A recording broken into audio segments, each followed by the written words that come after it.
નમસ્કાર, સત્યમેવ જયતે લાઈવ ન્યૂઝમાં આપનું સ્વાગત છે। વડોદરામાં બરોડા ડેરીના ચેરમેન અને વાઇસ ચેરમેનની ચૂંટણીને લઈને રાજકીય કવાયત તેજ બની છે। આગામી 4 ઓગસ્ટના રોજ યોજાનારી ચૂંટણી પહેલા પ્રદેશ ભાજપ દ્વારા નિરીક્ષકોને વડોદરા મોકલવામાં આવ્યા છે। આજે પ્રદેશ ભાજપના નિરીક્ષકો વડોદરા જિલ્લા ભાજપ કાર્યાલય ખાતે પહોંચ્યા હતા, જ્યાં ડેરીના ડિરેક્ટરો અને ભાજપના આગેવાનો સાથે બેઠક યોજી વિવિધ મુદ્દે અભિપ્રાયો મેળવવામાં આવ્યા હતા।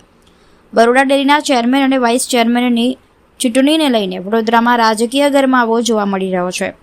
આવનારી 4 ઓગસ્ટના રોજ બરોડા ડેરીના ચેરમેન અને વાઇસ ચેરમેનની ચૂંટણી યોજાવાની છે, જેને લઈને પ્રદેશ ભાજપ દ્વારા તૈયારીઓ શરૂ કરી દેવામાં આવી છે। આજે પ્રદેશ ભાજપના નિરીક્ષકો વડોદરા જિલ્લા ભાજપ કાર્યાલય ખાતે પહોંચ્યા હતા। અહીં ડેરીના ડિરેક્ટરો તેમજ ભાજપના આગેવાનો સાથે મહત્વપૂર્ણ બેઠક યોજવામાં આવી હતી। બેઠક દરમિયાન નિરીક્ષકોએ ડિરેક્ટરો અને આગેવાનોના અભિપ્રાયો મેળવ્યા હતા। ચેરમેન અને વાઇસ ચેરમેનના પદને લઈને કોને જવાબદારી સોંપવી તે અંગે સંગઠન દ્વારા ચર્ચા વિચારણા હાથ ધરવામાં આવી રહી છે। હવે 4 ઓગસ્ટે યોજાનારી ચૂંટણીમાં બરોડા ડેરીના ચેરમેન અને વાઇસ ચેરમેન તરીકે કોની પસંદગી થાય છે તેના પર સૌની નજર રહેશે। ચૂંટણી પૂર્વે ભાજપ સંગઠન દ્વારા ડિરેક્ટરોના અભિપ્રાયો લેવામાં આવતા બરોડા ડેરીની ચૂંટણીને લઈને રાજકીય ચર્ચાઓ પણ તેજ બની છે।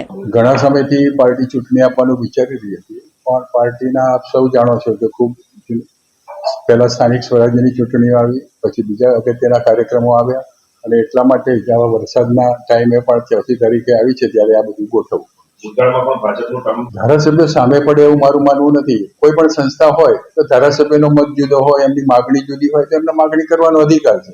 એ નિયામક મંડળને અનુકૂળ છે કે નહીં, ડેરીના વહીવટ માટે ફાવે તેવું કેમ છે એ પ્રમાણે નિર્ણય લે। સામે પડે એવું કોઈ છે નહીં।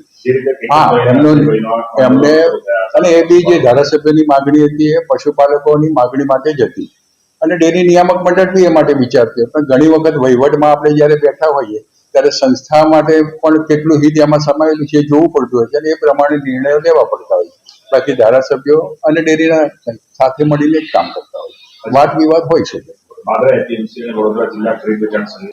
બસ આ રીતે જેમ ડેરીની ચૂંટણીમાં થોડો સમય લાગ્યો એમ હવે આગામી સમયમાં અમારા માટે એક પાદર બાકી છે અને કરજણની હતી ચૂંટણી એ બંધ રહી હતી, એ 2 બાકી છે અને એ ટૂંક સમયમાં એ પણ થઈ જશે।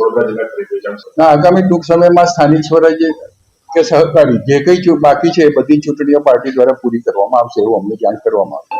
આગામી 4 તારીખે બરોડા ડેરીના નિયામક મંડળના ચેરમેન અને વાઇસ ચેરમેનની નિમણૂક માટેની મિટિંગ બોલાવવામાં આવેલી છે અને એના સંદર્ભમાં આજે ભારતીય જનતા પાર્ટી તરફથી 3 નિરીક્ષકો અહીંયા ડેરીના ડિરેક્ટરો અને સંગઠનના હોદ્દેદારો અને ચૂંટાયેલા સભ્યોને સાંભળવા માટે આવ્યા છે।